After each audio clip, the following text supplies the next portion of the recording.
Thank you. What an honor to be here on the stage this morning. It's been so exciting to hear Gina McCarthy speak about so many of the things we care about so deeply.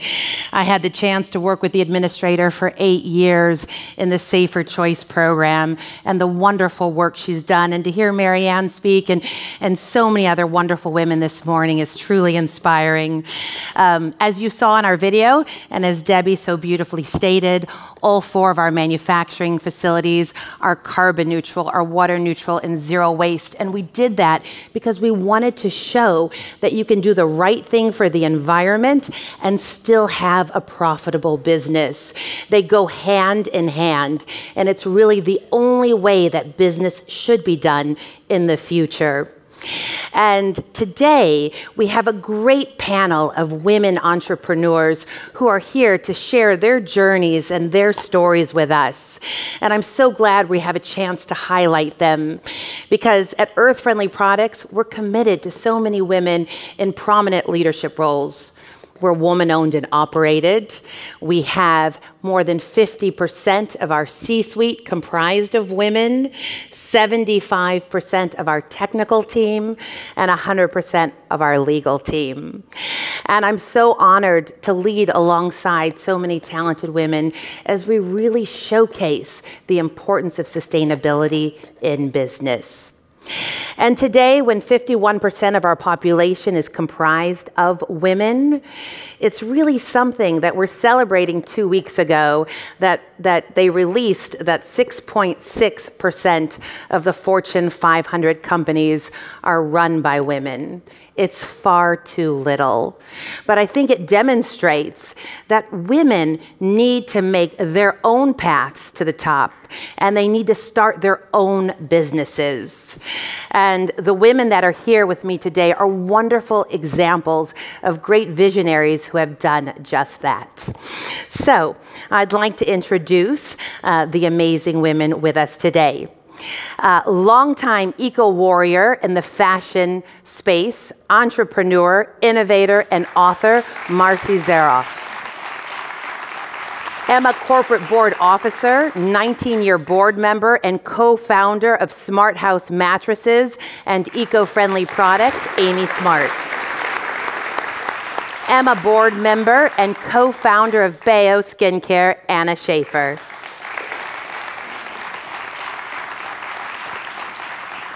EMA board member and also co-founder of Bayo as well, Sarah Wright Olsen. And finally, upcycling fashion designer, founder of Dame Clothing, and longtime EMA board member, Alexx Monkarsh. All right. So let's get started. It's so wonderful to have you all here. And you know, I think that I was just reading a study that sustainable businesses, women are 20% more likely to create those types of businesses that protect the health and wellness of our planet and of our families. So I'd like to start out by you guys sharing a little bit about your businesses with everyone so that we can learn a little more about your journey. So Alexx, can you explain to us what it means to upcycle fabrics at Dame? Yes, okay, so our company upcycles, which means we take dead stock, which is essentially extra fabric that big companies have, and when you have a big brand, they make a bunch of excess fabric in case they need to go and recut it and sell it again, but then there's a ton that's left over, and they essentially give it away, throw it away, sell it to people, and we are here to take it. So we are a no-waste company. But in my company Dame, we also do is we have vintage clothing also. So we're doing a couple different ways how to upcycle our fabric. Oh, beautiful. I love it. I think sustainable fashion is so important. And I think so many of the panelists early talked about the important role women are playing in that movement. So Anna and Sarah, Bayo, which is so exciting to me because so much of what you're doing is what we're doing at Ecos too. Plant-based ingredients and disclosing the ingredients. I was looking on your website. I love the fact that you disclose everything. You heard Gina McCarthy speak earlier about the importance of ingredient disclosure. especially in a country that doesn't require it. It's beautiful to see companies taking a stand on transparency.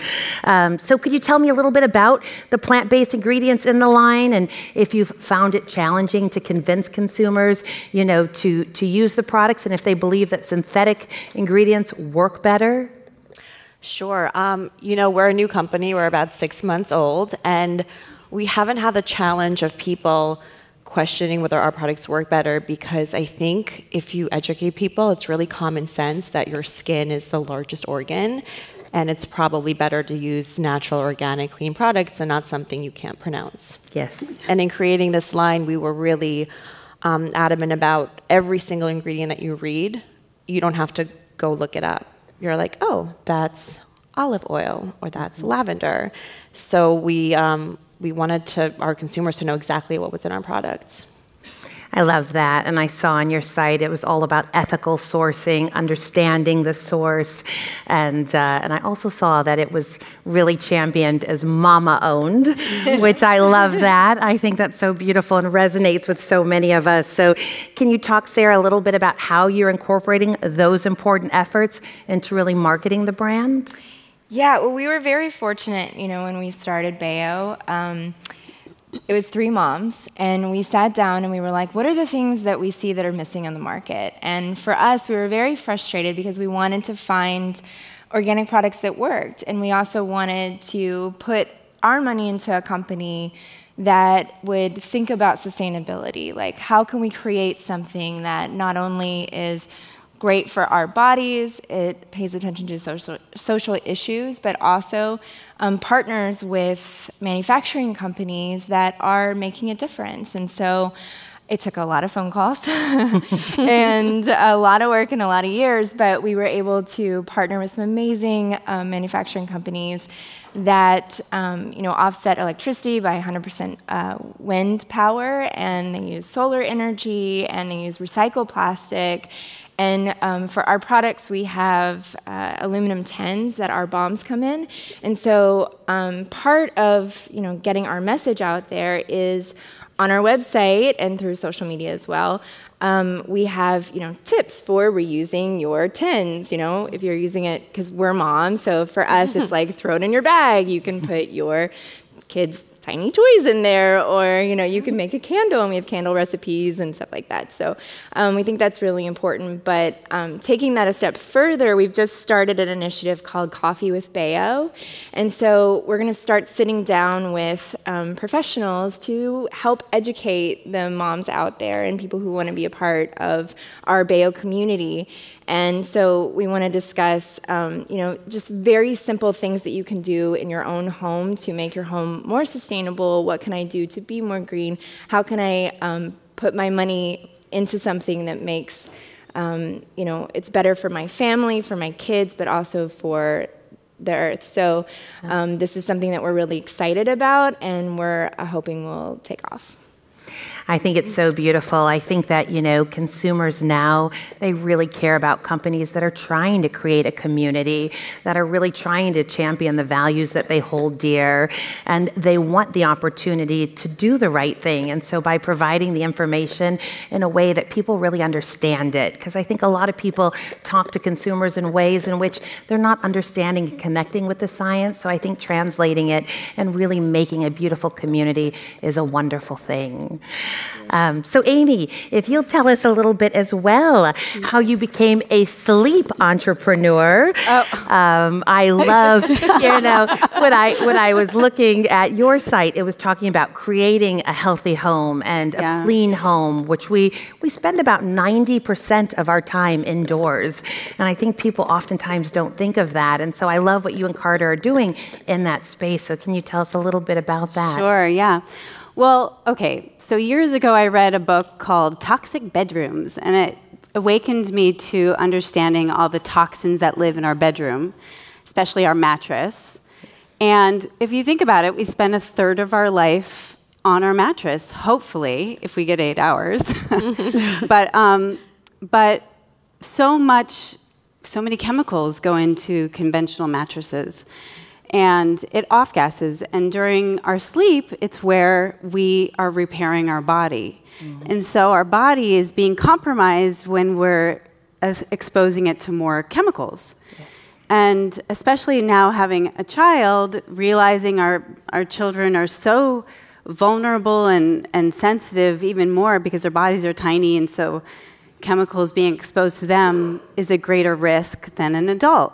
So we wanted to make a solutions-oriented company, eco-solutions, and we started in the mattress world, because when my husband and I met, we bought a house and we had a couple guest bedrooms, and we were like, okay, I'm going to buy an eco mattress and you buy an eco mattress, and we're going to round robin and test these eco mattresses.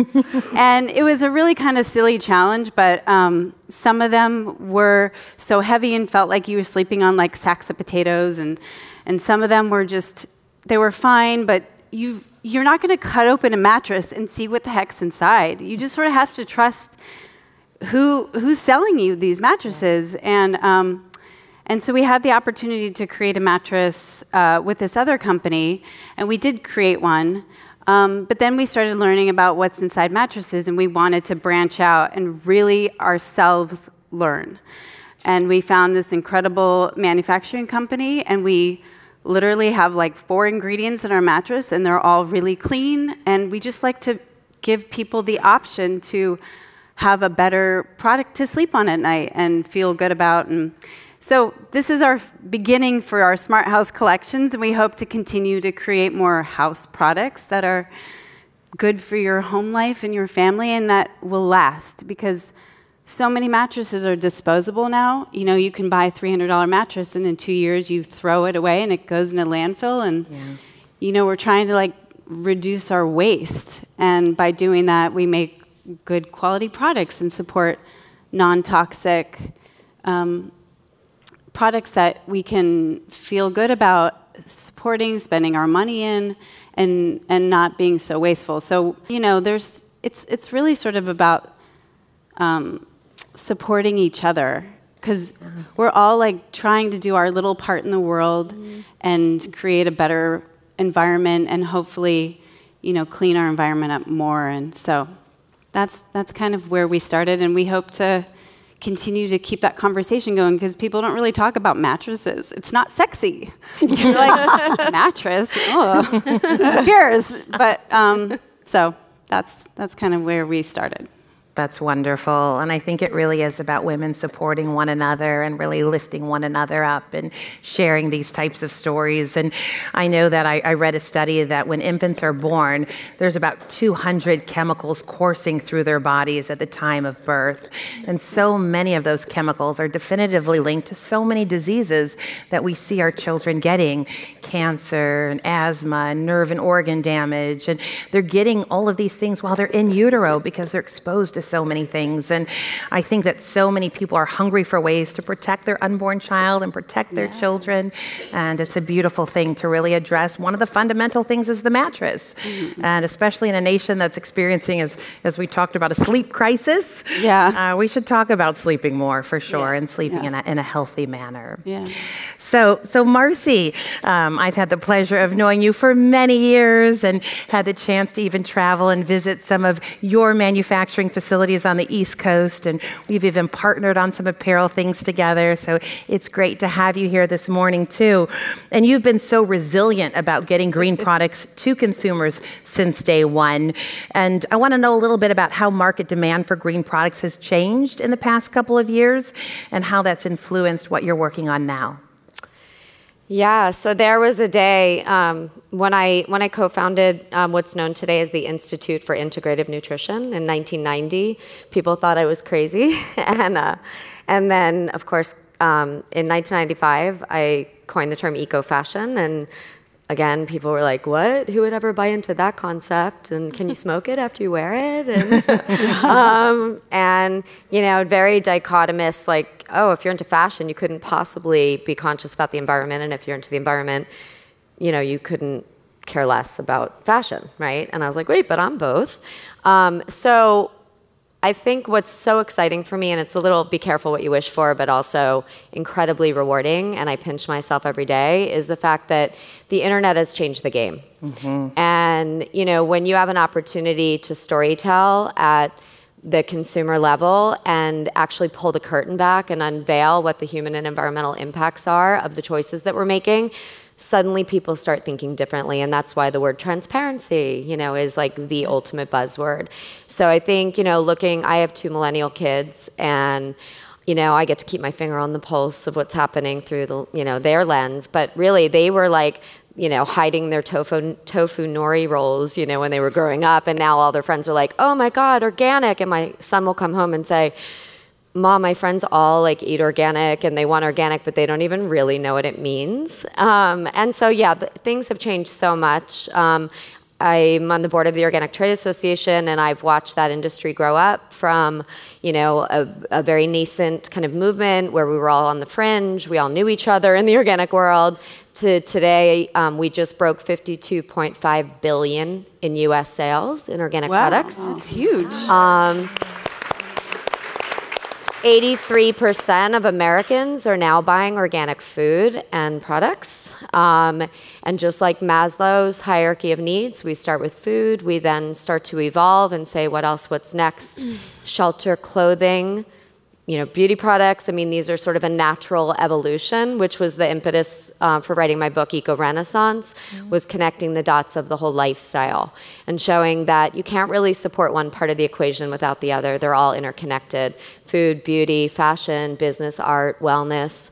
It's about, embedding creativity and consciousness and community and collaboration and connection into every choice that we make. So today I'm kind of a serial ecopreneur. I have a consulting agency called Beyond Brands that has 5 different verticals, of which I just named.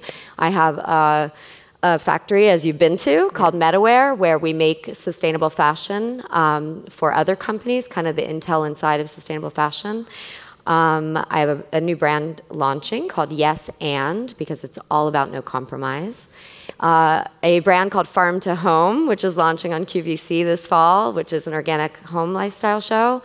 And then just launched sustainable seafood, and when I say sustainable, plant-based seafood brand called Good Catch that just launched in Whole Foods nationwide. A lot of fun. A lot of good stuff going on. Yeah. That's fantastic. It's so exciting to... It's so exciting to hear you being successful in so many different industries, right? And taking the helm in all of those areas. We've seen the same thing. I mean, the green segment is really driving category growth. We see it in laundry. The laundry category is up 2%, green is up 15%. And so you can see that consumers are forensic consumers. They're on their phones, they're searching, and really it's beautiful to provide those options. So, I'd like to talk with all of you a little bit about how being a mom has influenced your business. We talked a little bit about this on the call, and maybe we can kind of go down the panel and just talk about how that's been a big part of your journey. I mean, being a mom, to me, changes everything, the way you look at the world and the future. And I think when I became a mom, I kind of looked at, how I want to raise them, because I feel like if you start them from the beginning being conscious of what they're putting on their body, what they're putting on their, what they're sleeping in, everything, then it just becomes a pattern to them and just what they know. And I think that for me, I have a wonderful mother who taught me about the environment, and which is Debbie. Debbie. So she is, on the flip side, I am who I am today, and I'm a sustainable designer because of my mom and because of her not telling me to do it, but guiding me into this world with knowledge of being sustainable. So I wouldn't even think to start a company that wasn't sustainable. It wouldn't even be like an option for me because of what I know. So as a mother, I hope to pass that on to my children. Wonderful. And to that, I would say that, it's more about modeling for your kids, right? So it's like what you do, they see and they pick up on, and it just becomes sort of a natural way of life. So when for us with Bayo, we wanted to create this line that was eco-friendly and organic and fair trade, and there was just all of these things that we wanted to implement and build our business on. But it was so important for us to do that, for our kids to see this and to also, you know, be a part of it and to know that we're doing this for them. And, you know, I would like to get to a place where we're educating women, you know, before they get pregnant, so that they're putting products on their bodies, you know, while they're pregnant that are clean of chemicals, so that when your baby is born, they're not full of all of those chemicals that you discussed. So, you know, I think it's really important to educate from the child level so that kids understand that it's not just food that you eat and things that are in our environment, but it's also what you put on your body. And so that was something for us when we started Bayo, is that it's, you know, it's to be able to create these products, but also to be able to educate and to give this to our children, and for them to see it and for them to just be like, yeah, that's normal. Of course I'm going to use the product that has olive oil and avocado oil in it, and I'm not going to use this product that I don't even know what's on the back of this label. Yeah. You know, so it's so important for us as moms to you know, provide this for our children, and you know, we're excited to do it. Thank you. What they said. For me, I think like the moment I conceived my daughter, this maternal instinct kicks in to protect your child no matter what. And being educated and knowing that everything I'm eating, everything I'm putting on my body, the mattresses I'm sleeping on, can you make a carpet?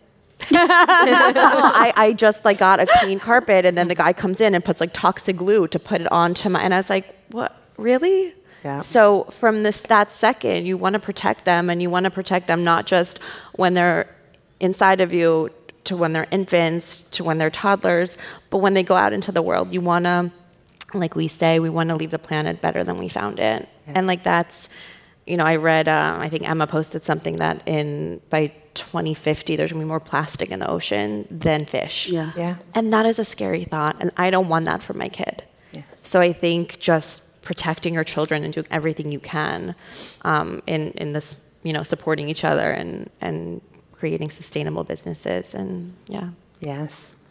Amy? It's funny having a daughter, because I feel like she's a little parrot. Like every little thing I do, she imitates.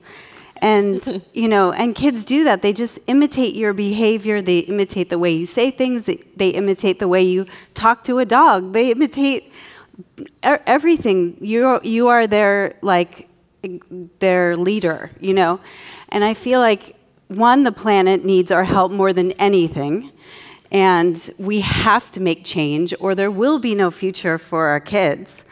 And second of all, I feel like we have the opportunity. We have so many options now, so many ways of making smarter choices. We're really, there is a pathway of hope to continue to keep growing the conversation, the awareness, and educating our little kids, because it's being in the eco world. It's easier for me to be like, okay, I'm just going to use these products. I'm not going to use this in my house. I'm going to grow an organic garden. She's eating the kale already. Like, it's easy to sort of keep her in this like great little bubble. But really, I want to, but she is going to have to become an adult and go out in the world and keep the cycle of sustainability and awareness and conversation going. So, you know, by all of us being the role models and keeping, you know, walking the talk and trying our best. We're not perfect, but ways of role modeling, and then that is just like a better way of perpetuating good choices and good, you know, ways of being on this planet. So absolutely, it feels more responsible now that when you have a child, you're like, okay, their future is way longer than my future. Mm-hmm. Yeah. And there's nothing better than seeing a little kid, like a 5-year-old, go, but is that organic? Because my son will be like, is that organic and biodynamic? And also I'm gluten-free. And I'm like, oh my gosh, you're from LA. But it's also awesome because you're like, yes, he's hearing me and he knows what it means. He's 5, you know? That's also very exciting. We walked into a coffee shop the other day and Lila fully told them, you guys need to get rid of your straws. And the guys behind the counters were like, she's 5 and she's looking up and then being like, why do you have this? And it was amazing to see empowering them into doing the right thing. Yeah, absolutely. Are you bleeding? Kid shaming. And what about for you, Marci? So yes, and it is about teaching by example, not by preaching. And my daughter is turning 24 this month. I was 3 when she was born, and she just started a nonprofit called Entertainment for Change, and she's infusing the 17 Sustainable Development Goals into the performing arts, and educating high school and college students through these different competitions. And, I've watched Alex grow up with Debbie, and it's so amazing to see, how much inspiration we get from our children. I mean, my favorite quote, or one of them, because I love reciting all these, powerful quotes like work is love made visible. But one of my favorites is, we do not inherit this land from our ancestors. We borrow it from our children.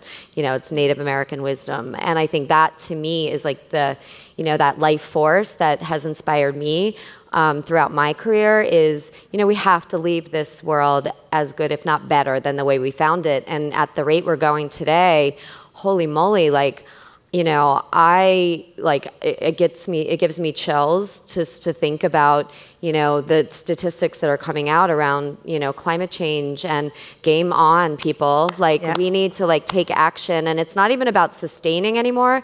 It's about regenerating. Yes. We've done so much damage that we need to rebuild and protect our children and our children's children.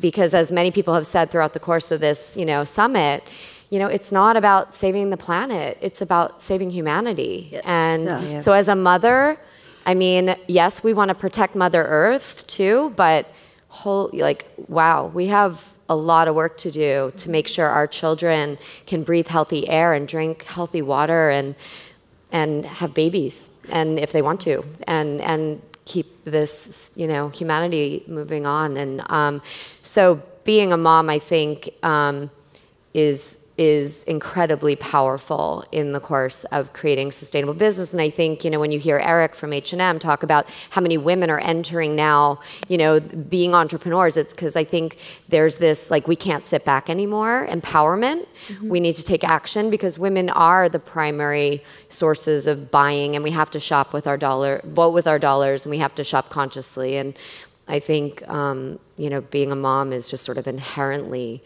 we're wired to want to do well by doing good, but also take care of those we love, our families and our communities, and now the greater good. That's wonderful, Marci. Well, we have to wrap up with that because our time is up. We didn't have nearly enough time for the amazing women on the panel. I would encourage each and every one of you to connect with them during the day to hear more about their journey and their stories. And I love the fact that you mentioned we really are borrowing this world from our children. So I hope everyone will do the right thing. Thank you all for being with us today. Thanks, Kelly.